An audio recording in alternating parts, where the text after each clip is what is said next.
स्वामी जी महाराज ने 1952 से 2012 तक 60 साल लगातार मथुरा आश्रम का एक एक कण में वो ऊर्जा भरी हुई है। स्वामी महाराज ने मन से भी कहा कि बच्चा, अगर तुमने मेरे गुरु महाराज को भुला दिया तो भारी मुसीबत में फंस जाओगे। स्वामी महाराज ने कहा।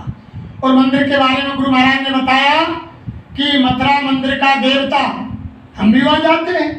मंदिर में दर्शन किया, दादा गुरु को ढोक दी, मिन्नत मांगी, वापस आ गए। कार्यक्रम लगा, पूजा की, मंदिर में ढोक दी, वापस आ गए। तो गुरु महाराज ने मंदिर के बारे में बताया कि 25 नवंबर 2002 से मंदिर का जीता जागता देवता बरकत बांट रहा है, और बरकत जाकर के ले लो। मंदिर में बुराई चढ़ा दो और बरकत ले लो। बरकत क्या होती है प्रेमियों? स्वामी महाराज बोले कि जब बरकत चली जाती है, देश से, समाज से, जाति से, धर्म से, घर से, गृहस्थी से, जब बरकत चली जाती है, कितनी भी आप कमाई करो, उस घर की, समाज की, जाति की, धर्म की, देश की कभी भी बरकत यानी पूर्ति नहीं। बरकत चली जाएगी तो पूर्ति, अब वही काम हो रहा है। पहले बुजुर्गों से पूछो, यानी पूरी साल भर का बजट बना के रखते थे कि इतना चारा चाहिए, इतना अनाज चाहिए, इतना नमक तेल मिर्ची चाहिए। पूरी साल का बजट बना दिया, रख दिया। पूरी साल निकल गई और सामान बच गया, और आज हम पूरी साल का बजट बनाते हैं और बीच में कोई ऐसा काम आ जाता है, उसमें उसको निकाल देते हैं, अनहोनी काम, और यानी पूरी साल की पूर्ति नहीं। अनाज भी खत्म, चारा भी खत्म, घर का सामान भी खत्म, रुपया पैसा भी खत्म। तो वो बरकत चली गई। उस बरकत को गुरु महाराज यानी 25 नवंबर 2002 से मंदिर में बांट रहे हैं। जाकर के एक बुराई चढ़ाओ और मंदिर में बरकत। दूसरी बात गुरु महाराज ने कही कि मंदिर की मुंडेर पर अगर कोई भी पक्षी बैठकर उड़ जाएगा, उसको भी सीधे मनुष्य शरीर मिलेगा। मनुष्य शरीर में से कम मिलता है। गुरु महाराज ने कहा, हमारे धर्मशास्त्र कहते हैं कि अगर किसी ने संत महात्मा का दर्शन कर लिया तो सीधे किसी भी कोई योनि हो मनुष्य शरीर मिलेगा। लेकिन अंतिम योनि गाय बैल की आती है। जब गाय बैल की योनि में आने के बाद गाय लड़की बनती है और बैल लड़का बनता है, जब मनुष्य योनि आती है। लेकिन गुरु महाराज ने कहा, अगर मंदिर की मुंडेर पर पक्षी बैठकर उड़ जाएगा तो अगला जन्म उसका सीधा मनुष्य का। ये खासियत है मंदिर में। तीसरी बात गुरु महाराज ने कहा कि मंदिर में आप एक बुराई चढ़ाओ।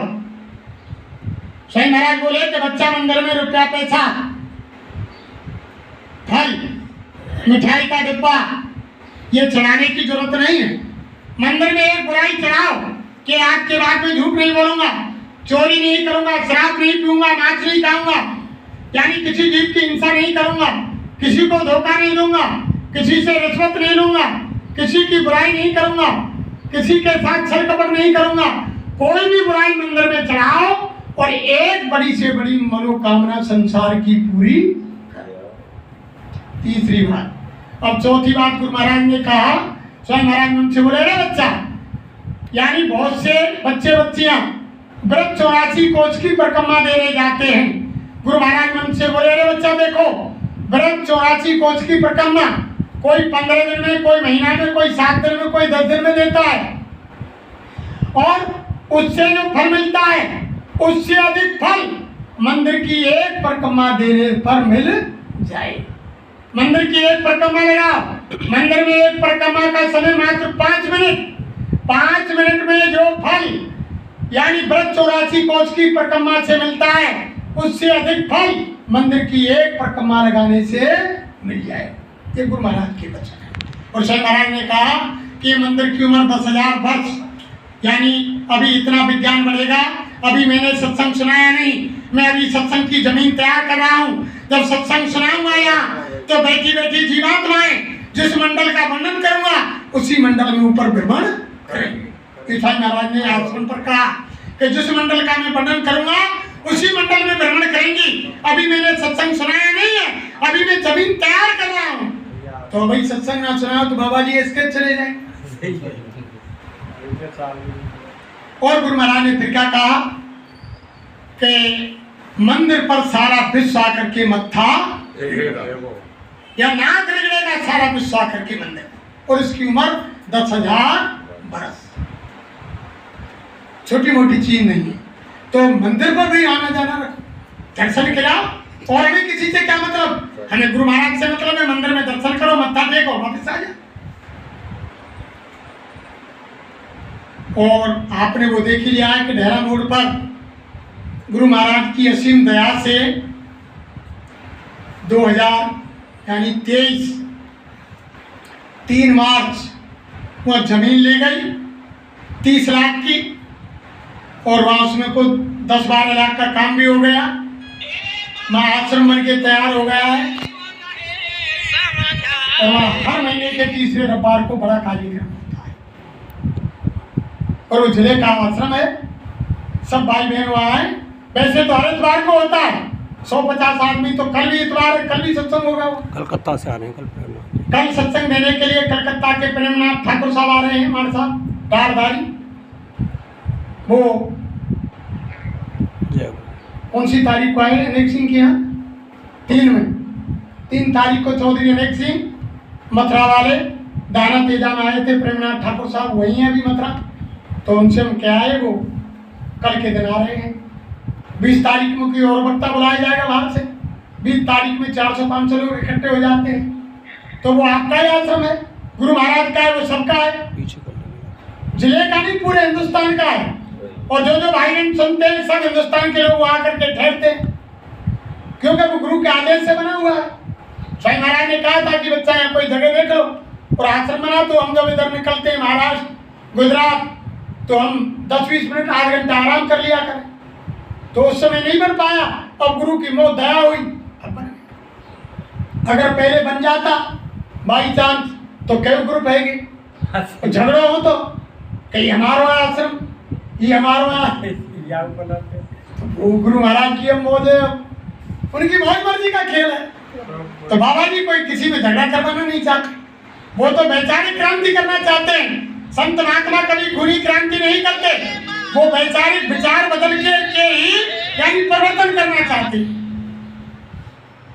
तो इसलिए 10 मिनट रुक जा। गुरु महाराज के एक एक वचन पर ध्यान दो, एक एक वचन उनका अटल सत्य है। स्वामी महाराज की पुरानी पत्रिकाएं पढ़ो, अमर संदेश पढ़ो, और स्वामी महाराज की 9 पुस्तकन की परमार्थी वचन वो किताब है, उसको पढ़ो। सारी चीज सब में लिखी हुई है, सब संतों के वचन लिखे हुए हैं। फिर क्यों तुम जब बात करेंगे पीछे। इसलिए हमारी तो आपसे यही प्रार्थना है कि जिन्होंने हमारा हाथ पकड़ा है वही हमें पार करेगा। बोलो तो वही हमें पार करेंगे, दूसरा कोई पार करने वाला। सही महाराज ने खुद कहा, तुमने सुना नहीं कि बच्चा मैं आगे आगे चल रहा हूँ, तुम मेरे पीछे चले आओ, मेरे पास इतना समय नहीं है कि मैं मुड़ करके पीछे की तरफ देखूं।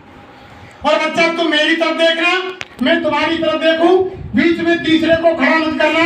अगर तुमने बीच में तीसरे को खड़ा कर दिया तो बच्चा तुम्हारा सारा परमार्थ खराब हो जाएगा। गृहस्थी में देख लो, अरे समाज में आ जाओ, पति पत्नी का गृहस्थ जीवन में अगर सच्चा प्रेम है तो वो गृहस्थ जीवन स्वर्ग के समान है। अगर पति पत्नी के बीच में कोई तीसरी औरत आ जाए, कोई तीसरा पुरुष आ जाए और पति पत्नी को मालूम पड़ जाए तो वो गृह जीवन कैसा बन जाएगा? नरक। एक दूसरे की शक्ल नहीं देखेंगे। तो गुरु महाराज ने कहा, तो ये तो पति पत्नी का जो प्रेम होता है उससे लाखों गुना अधिक बड़ा प्रेम गुरु और शिष्य का होता है। जब पति पत्नी के बीच में तीसरी औरत और तीसरा पुरुष जब बाधा बन सकता है, तो यानी गुरु और शिष्य के प्रेम में अगर तीसरा तुम खड़ा करेंगे तो तुम्हारा परमार्थ कदापि नहीं बनेगा। इनको देखो और खुद को देखो। स्वामी महाराज ने कोई कसम नहीं छोड़ी। कोई भी बहुत सारी सत्संग की बात है, तुम अगर ये कहें कि रात भर लगे रहे, इनकी चर्चा करते रहे, तो इसको बैठा चर्चा की बात छोड़ी। कोई हमारी बात नहीं, इनकी बात नहीं। ना हम आपको कोई सत्संग सुनाने आए, ना हम आपको कोई ज्ञान देने आए, ना हम कोई आपको उपदेश करने आए। हम तो गुरु महाराज का जो संदेश है, इनके पाती दूत है, इनके नाई है, इनके संदेश वाहक है। जो इन्होंने कहा कि बाबा जी का कहना है शाकाहारी रहना, शाकाहारी हो जाओगे बीमारी से बच जाओगे। बाबा जी तो बचा रहे हैं और शाकाहारी बना रहे हैं। और हाथ जोड़कर बिना हमारी हो जाओ सब शाकाहारी। बाबा जय गुरुदेव जी की अर्जी है और आगे आपकी मर्जी है, मानो या मत मानो। जय वो आपकी मर्जी है, कोई जबरदस्ती नहीं। ये तो इनकी बात है। ना हम कोई संत है, ना महात्मा है, ना ज्ञानी है, ना विज्ञानी है, ना हम कोई विद्वान है, ना हम कोई वक्ता है। हम तो आप जैसे जिम्मेदार के बच्चे हैं। गुरु महाराज की सानिध्य में रहे। इन्होंने कहा कि बच्चा मेरा संदेश गांव नगर झोपड़ी कह दो। आने वाले खराब समय में कोई बच्चा ये ना कहे कि हमने बाबा जी गुरुदेव का संदेश नहीं सुना। कोई बाद में ये नहीं कहे कि हम अगर बाबा जी के संदेश को सुन लेते तो हम भी हमारे विचार बदल लेते और अपनी शाकाहारी हो जाते। तो इसलिए बाबा जी ने आदेश सबको दिया है कि बच्चा गांव नगर झोपड़ी कस्बा झुग्गी शहर में जाकर के मेरा संदेश सुनाओ कि बाबा जी का कहना और शाकाहारी इंसान के खाने के लिए कुदरत ने भगवान ने साग सब्जी घी दूध फल मेवा सूखे गिरे अन्न इत्यादि इतने बनाए हैं कि गुरु महाराज मन से बोले अरे बच्चा हजम कर सकते हो तो 10 बार भोजन करो दिन में, 100 गिलास दूध पियो, 1 किलो घी खाओ, कौन मना करता है। लेकिन मांस मछली श्रावण ये इंसानों का भोजन किसी धर्मशास्त्र में नहीं लिखा हुआ। जब इन बातों को लोगों को समझाएंगे बताएंगे तो वो लोग मानेंगे। अगर एक जीव हमारी बात से रास्ता बदल के और सही रास्ते पर आ गया तो उसका उतना बोनस मिलेगा। हम तो भजन नहीं कर सकते। स्वामी महाराज ने कहा तुम 1-2 घंटा भजन नहीं कर सकते, 10-20 मिनट करते हो। और अगर तुमने साकार का प्रचार नगर कस्बा शहर झुग्गी झोंपड़ी में जाकर के 4 घंटा 6 घंटा कर दिया, सप्ताह में 1 दिन भी कर दिया तो वो 4-6 घंटे 8 घंटे तुम्हारे भजन में जोड़ दिए। कितनी दया कर रही है। वो भजन में कन्वर्ट कर दिया जाएगा। तुम्हारा शाकाहारी का प्रचार वो भजन के खाते में तुम्हारी पासबुक में ऐड हो जाएगा कि इन्होंने इतने घंटा शाकाहार का प्रचार किया, भजन किया। कितनी दया गुरु महाराज कर रहे हैं, लेकिन हम आप नहीं कर पा रहे हैं। तन की मन की धन की जैसी सेवा हो रही है वैसी आप सेवा करो। भाई ये तो नाचवान है, सब यहाँ छोड़ के जाना है। कोई भी चीज साथ जाने वाली नहीं, कोई भी चीज साथ जाने वाली नहीं है। सब यही छोड़ना है। सही की नोक के बराबर कोई चीज साथ नहीं जाएगी। लेकिन याद कब आती है प्रेमियों? ये जवानी में नहीं आती है। जवानी बचपन से याद संभालते हैं तब से रील बनती है। और जब बुढ़ापा आ जाता है इंसान खाट में गिर जाता है। जब बुढ़ापे में जब कोई साथ नहीं देता है, समय से बेटा बहू कोई घर परिवार का ना पानी देता है ना खाना देता है, जब समय से कोई चीज नहीं मिलती है, जब वो सारी जवानी की रील को याद करता है खाट में पड़ा कि मैंने इनके संग में ऐसा किया, ऐसा काम किया, ये किया, मैंने शरीर से शरीर ना की, आज मेरे साथ में क्या हो रहा है। पूरे दिन भर वो रील घूमती है, तब याद आती है, तब इंसान रोता है। तो रोने से पहले अपना काम बना लो, बाबा जी की बात को मान लो। अभी भी समय है, समय निकाल के भजन कर लो और साकार का प्रचार कर दो, काम बन जाएगा। इसलिए आप सभी भाई बहनों से विनती प्रार्थना है कि आप 20 तारीख पर रही अक्टूबर की डेरा मोड़ा आश्रम पर आप अवश्य पधारें और मालिक का संदेश सुने। हमारे यहाँ किसी भी की कोई बुराई निंदा ना आश्रम पर होती है, ना हम हिंदुस्तान के कोने कोने में जाते हैं, ना हम किसी की निंदा बुराई कोई चुगली करते। हमारा ये काम नहीं है। ये जो भी कुछ हो रहा है गुरु महाराज की मौज मर्जी से हो रहा है। गुरु महाराज ने किया और गुरु महाराज ने यार समाधि, हमारी कोई औकात नहीं। बाबा जी ने गियर फंसाओ कह के खेलो। स्वामी महाराज ने कही कि बच्चा मैं आज ऐसा खेल खेलूंगा, मेरे खेल से भ्रमित मत हो जाना। बच्चा मैं इतनी दूर चला जाऊंगा कि चाह कर भी तुम मुझसे नहीं मिल सकोगे। मैं ऐसा गियर फंसाऊंगा कि मिस्त्री आएगा, गियर निकालने की कोशिश करेगा, लेकिन गियर निकलेगा नहीं, टूट जाएगा। ये तो बाबा जी को गियर फंसाऊंगा। और स्वामी महाराज ने ये तो सबने सुना। स्वामी महाराज मन तो बोले बच्चा कोई ये समझ ले कि महात्मा गांधी ने रामराज लाने की सोची थी, अपने सपने को साकार करना चाहते थे, तो नाथूराम गौड़ ने गोली से उड़ा दिया। वो राजनीतिक थे, मैं राजनीतिक नहीं, मैं पक्का आजादवादी हूँ। और मुझे मारने के लिए धरती पर स्वामी उनसे बोले कि मुझे मारने के लिए धरती पर कोई तीर तलवार हथगोला बम गोला बारूद गोला एटम बम परमाणु बम कीटाणु बम, बाबा जी को मारने के लिए कोई धरती पर हथियार ही नहीं बना। आगे से मुझे पिछले राजनेताओं ने मुझे आजमा लिया है, तो जेल में बंद करे, बहुत मारने की कोशिश करी गुरु महाराज की। तो स्वामी महाराज कह रहे हैं कि मुझे राजनेताओं ने आजमा लिया है, बहुत राजनेताओं ने, इसलिए कोई बना ही नहीं जो मुझे मार दे। और मेरे काम को कोई दूसरा कर नहीं सकता और मेरे काम को मुझे करने से कोई रोक नहीं सकते। तो बाबा जी काम है, बाबा जी करेगा। तो ये सारे खेल होंगे, इसलिए आप क्यों पीछे रह रहे हो? गुरु के आदेश का पालन करो, ऐसी बात नहीं। इन्हीं शब्दों के साथ वाणी को विराम देते हैं। अगर हमसे कहने सुनने में कोई अपशब्द निकला हो और किसी भाई बहन के हृदय में ठेस पहुंची हो तो आंगन के बच्चे हैं, हमें माफ करें। जय